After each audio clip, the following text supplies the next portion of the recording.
कल्पना करें कि एक सुबह आप उठते हैं और पाते हैं कि अमेरिका ने अप्रत्याशित कदम उठाया है। राष्ट्रपति ने आदेश पर हस्ताक्षर किए हैं, सैन्य ठिकाने बंद हो रहे हैं, जहाज घर लौट रहे हैं और संधियां तोड़ी जा रही हैं। वे नाटो छोड़ रहे हैं। वॉशिंगटन अब दूसरों की सुरक्षा का गारंटर बनने से तंग आ चुका है। जब इतिहास का सबसे शक्तिशाली देश तय करता है कि उसे अब किसी की जरूरत नहीं, तो क्या होता है? पहली दरार लंदन या टोक्यो में नहीं दिखती, ये न्यूयॉर्क में एक बॉन्ड नीलामी में दिखाई देती है। अमेरिकी डॉलर दुनिया की आरक्षित मुद्रा है और अधिकतर अमेरिकियों को बताया गया है कि ये अर्थव्यवस्था के आकार और बाजारों की गहराई से जुड़ा है।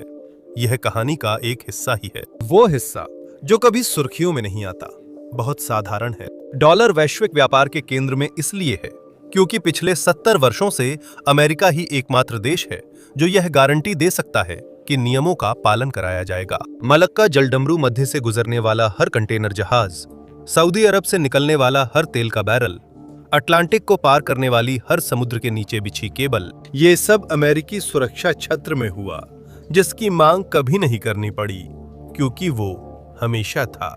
सिंगापुर का बैंक या स्विट्जरलैंड का फंड डॉलर रखते हैं तो वे सिर्फ कागज नहीं बल्कि सिस्टम के जारी रहने पर दाव लगाते हैं। अमेरिकी बेस बंद होते ही दाव कमजोर पड़ता है। कहा जा रहा है कि सऊदी अरब भविष्य की तेल बिक्री चीनी युआन में करने को लेकर बातचीत कर रहा है। रूस और चीन ने कुछ व्यापार स्थानीय मुद्राओं में किया है। ब्रिक्स समूह वर्षों से विकल्पों पर चर्चा कर रहा है। इनमें से कोई भी डॉलर को हटाने के लिए इतना महत्वपूर्ण नहीं रहा क्योंकि विकल्प हमेशा कमजोर रहे हैं। जैसे ही अमेरिकी सुरक्षा पीछे हटती है, कमजोर विकल्प ही एकमात्र विकल्प नजर आने लगते हैं।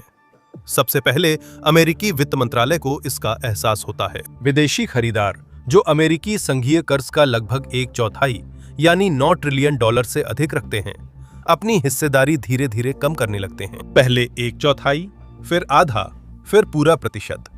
सुनने में छोटा लगता है लेकिन गणना पर असर दिखता है। संघीय बजट पहले से ही ब्याज पर रक्षा खर्च से ज्यादा खर्च करता है। उधारी लागत में 1% अंक की वृद्धि अगले दशक में हर साल औसतन 350 अरब डॉलर घाटे में जोड़ देती है। देश जिसने गठबंधन खत्म कर पैसे बचाने चाहे, आखिरकार उनसे भी ज्यादा चुकाने लगता है जितना उन्हें बनाए रखने पर कभी खर्च करता था। हर साल अनुमानित 80 अरब डॉलर की जो बचत थी, वो उधारी लागत बढ़ने से कई बार खत्म हो जाती है। अगला झटका पेट्रोडॉलर को लगता है। तेल की कीमत दशकों से डॉलर में तय होती है क्योंकि रियाद ने सुरक्षा के बदले ये व्यवस्था मानी थी। अगर सुरक्षा हटा दी जाए तो व्यवस्था वैकल्पिक हो जाती है।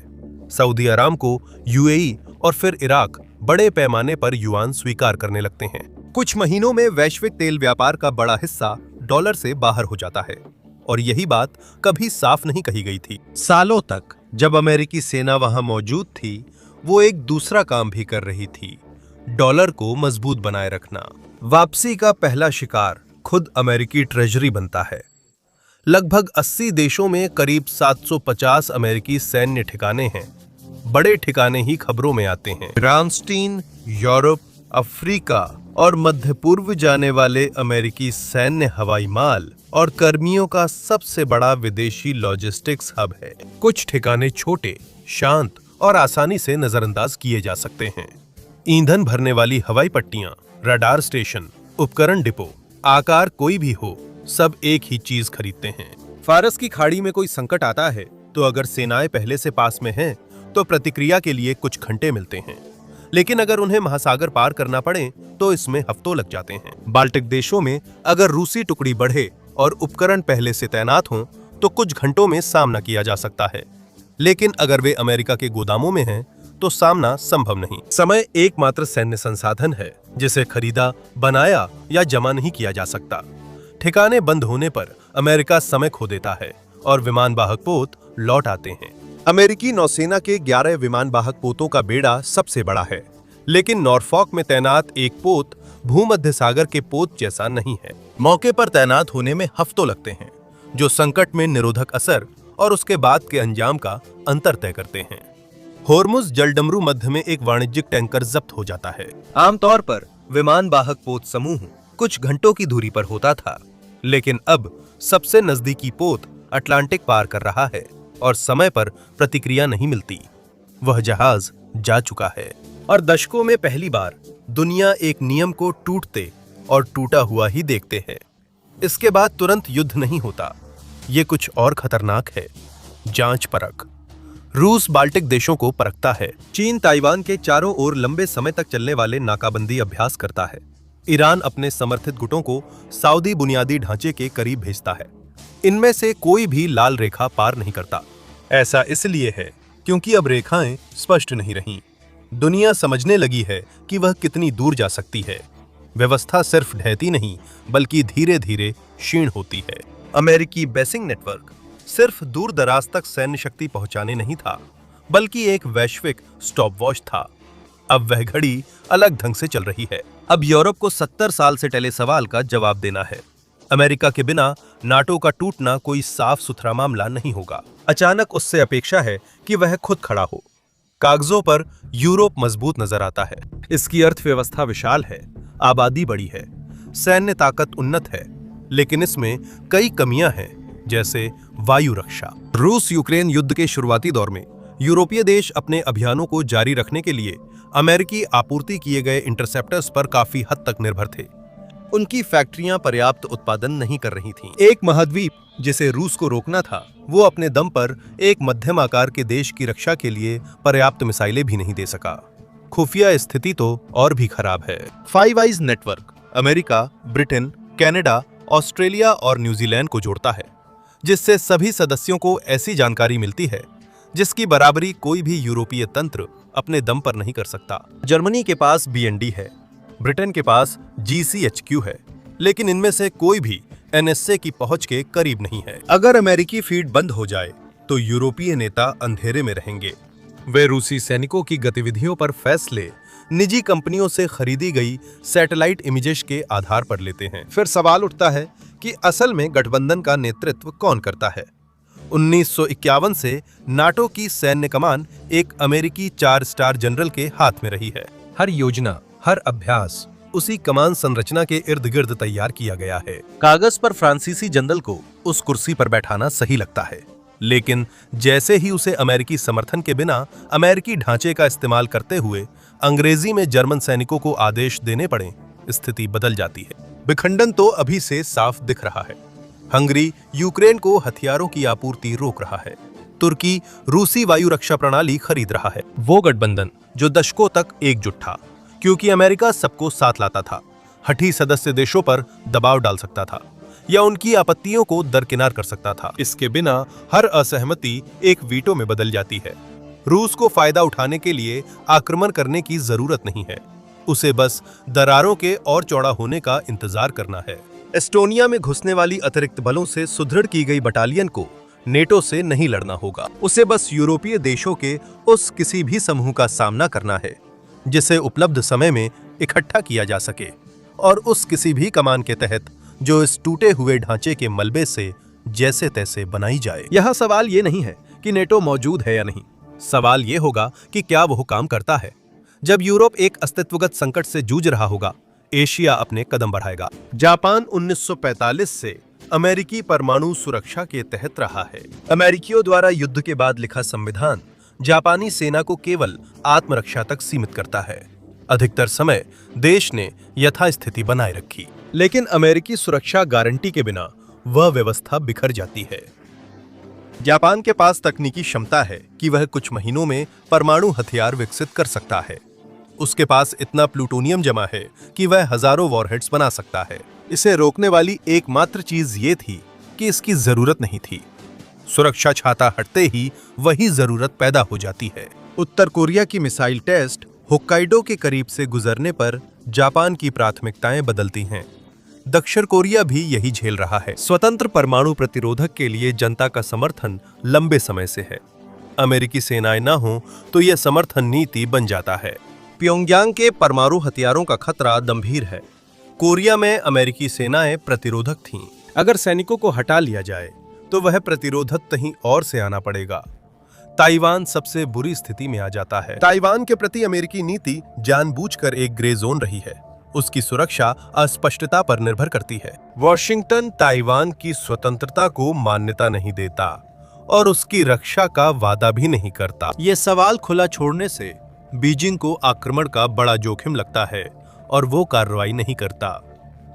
टीएसएमसी की फैक्ट्रियां जो शिंचू में हैं और दुनिया के सबसे उन्नत अर्धचालकों का बहुत बड़ा हिस्सा बनाती हैं, उसी ग्रे जोन में आती हैं। पीछे हटो, चीन को आक्रमण की जरूरत नहीं, बस इंतजार, नाकाबंदी और दबाव बनाना है। द्वीप के चारों ओर नौसैनिक घेरा और पावर ग्रिड पर साइबर हमला। कुछ महीनों की आर्थिक तंगी के बाद और ताइवानी सरकार की मदद के लिए कोई अमेरिकी विमान वाहक पोत समूह न आए तो वह खुद ही विलय की बातचीत शुरू कर देती है। ये चिप्स सभी के लिए खास हैं। जब टीएसएमसी का उत्पादन ताइवानी के बजाय चीनी संपत्ति बन जाता है तो पूरी वैश्विक तकनीकी सप्लाई चेन को एक नया नियंत्रक मिल जाता है। एप्पल को पता चलता है कि उसकी सप्लाई चेन के दोनों छोर एक ही सरकार के नियंत्रण में हैं। एनवीडिया देखता है कि उसकी उत्पादन लाइनें उसके सबसे बड़े भू राजनीतिक प्रतिद्वंदी के नियंत्रण में हैं। एक भी गोली चले बिना संतुलन बदल जाता है। बस ये बदलना कि कौन क्या नियंत्रित करता है। एशिया में अमेरिकी गठबंधन नेटवर्क केवल कुछ आश्रित देशों को सहारा नहीं दे रहा था, यह उस सप्लाई चेन को सहारा दे रहा था जिसने आधुनिक अमेरिकी तकनीक का निर्माण किया। 2035 में एशिया का नक्शा 2025 के एशिया के नक्शे से बिल्कुल अलग दिखता है और फैसले वॉशिंगटन नहीं कर रहा। अस्थिरता भी एक ही क्षेत्र में नहीं रहती, यह फैलती है और सबसे बड़े दबाव बिंदुओं में से एक मध्य पूर्व में है। 1980 के दशक में बदलाव यह था कि एक बाहरी शक्ति आई जो ये निर्धारित कर सकती थी कि हिंसा की सीमा क्या होगी।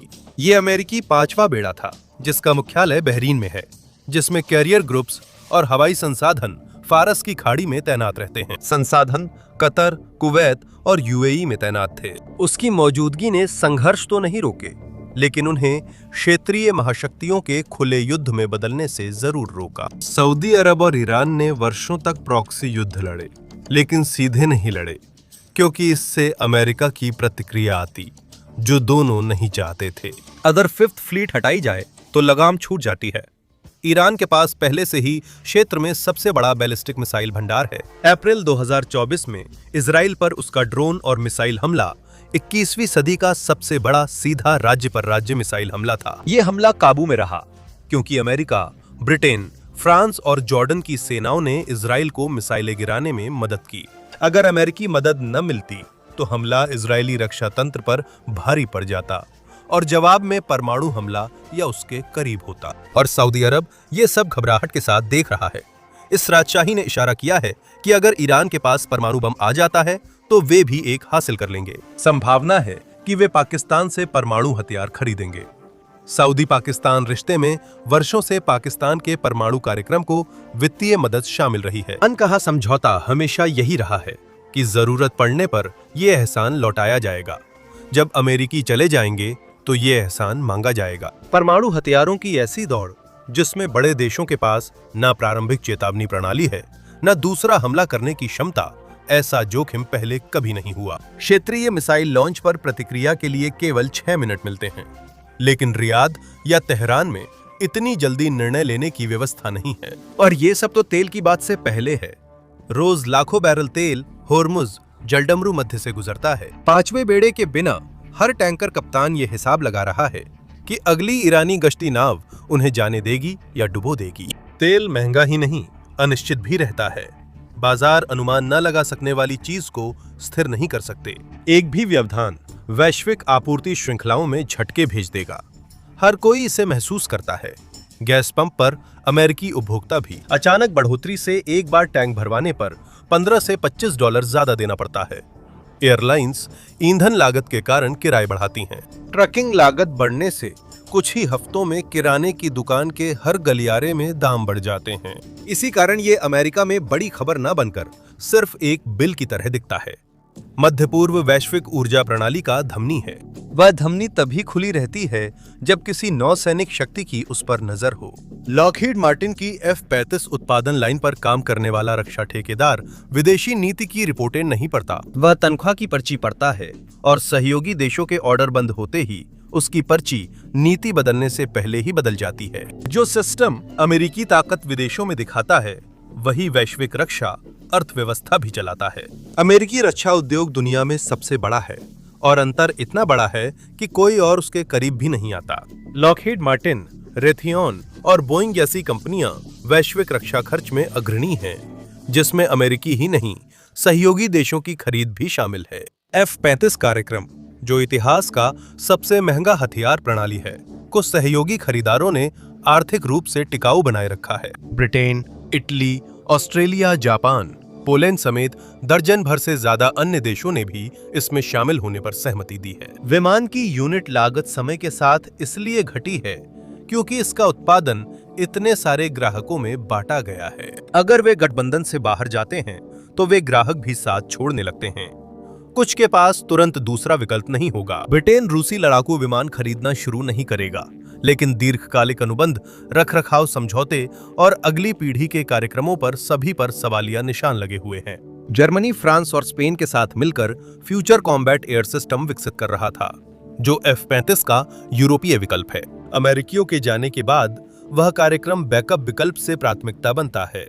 यूरोपियन स्काई शील्ड इनिशिएटिव, जो पहले अमेरिकी पैट्रियट बैटरियां खरीदने के लिए था, अब फ्रांसीसी और इतालवी विकल्पों पर केंद्रित हो गया है। पोलैंड, जो यूरोप में सबसे बड़ा अमेरिकी हथियार खरीदार था, अब कोरियाई टैंकों और जर्मन एयर डिफेंस की ओर देख रहा है।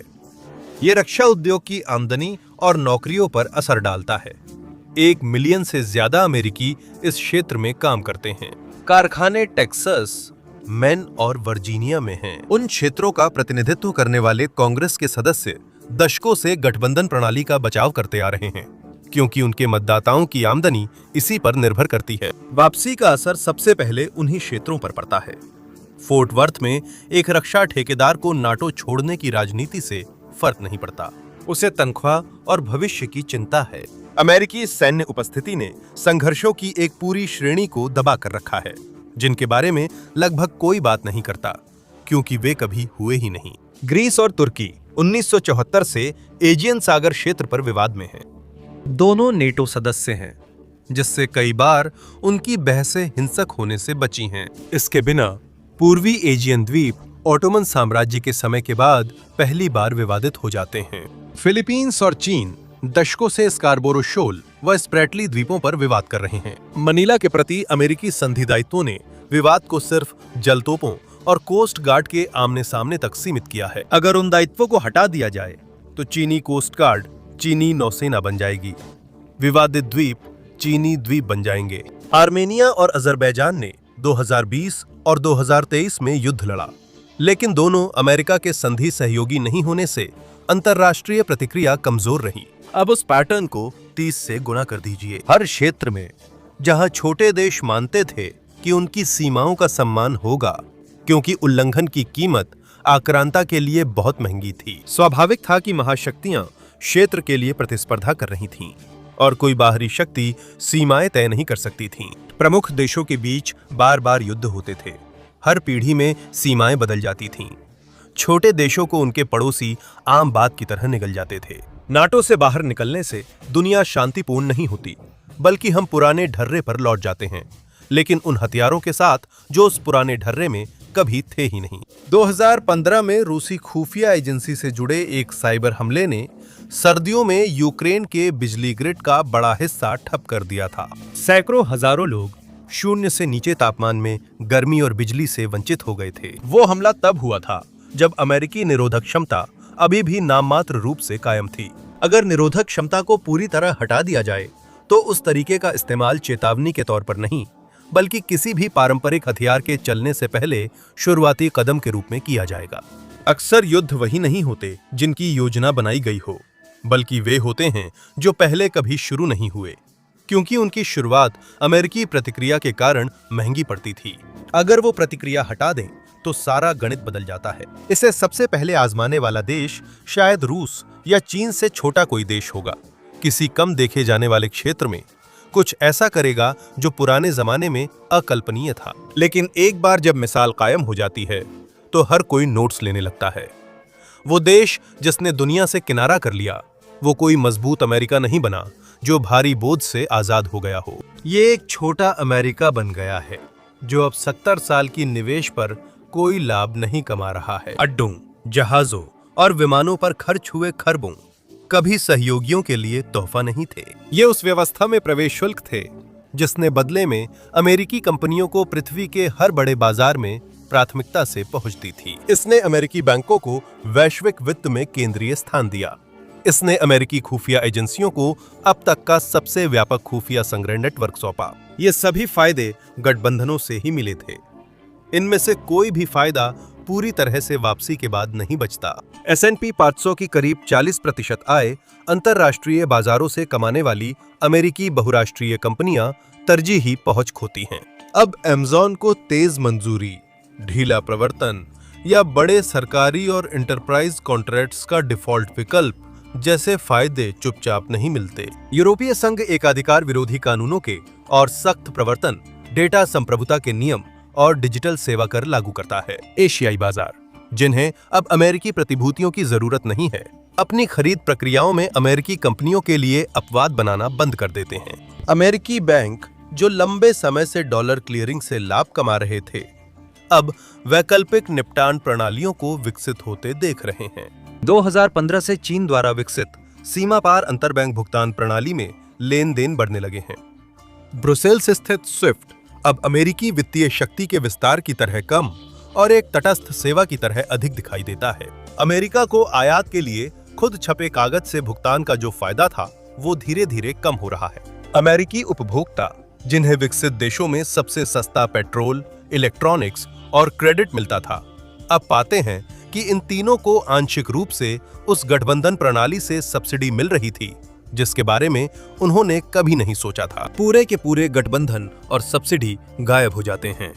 ये एकदम से नहीं, बल्कि धीरे धीरे होता है, इतना कि अमेरिकी होने की लागत निरपेक्ष रूप से बढ़ जाती है। अमेरिका की अपने उन प्रतिद्वंद्वियों के मुकाबले सापेक्ष स्थिति, जो ठीक इसी पल का दशकों से इंतजार कर रहे थे, नीचे चली जाती है। अमेरिका सहयोगियों के बिना भी रह सकता है। इस देश की अर्थव्यवस्था सबसे बड़ी, सैन्य शक्ति सबसे मजबूत, पूंजी बाजार सबसे गहरे हैं और 2 महासागर इसे अन्य शक्तियों से अलग करते हैं। जीवित रहना कभी मुश्किल नहीं था। मुश्किल यह है कि अमेरिका क्या बनता है। अगर वह 2 महासागरों के पीछे सिमट जाता है तो उसका ज्यादातर फायदा खत्म हो जाता है। ये 1 साल में नहीं होता, समय के साथ ऐसा होता है। जैसे ब्रिटेन ने जब नौसैनिक शक्ति खोई तो आरक्षित मुद्रा जारी करना भी बंद कर दिया।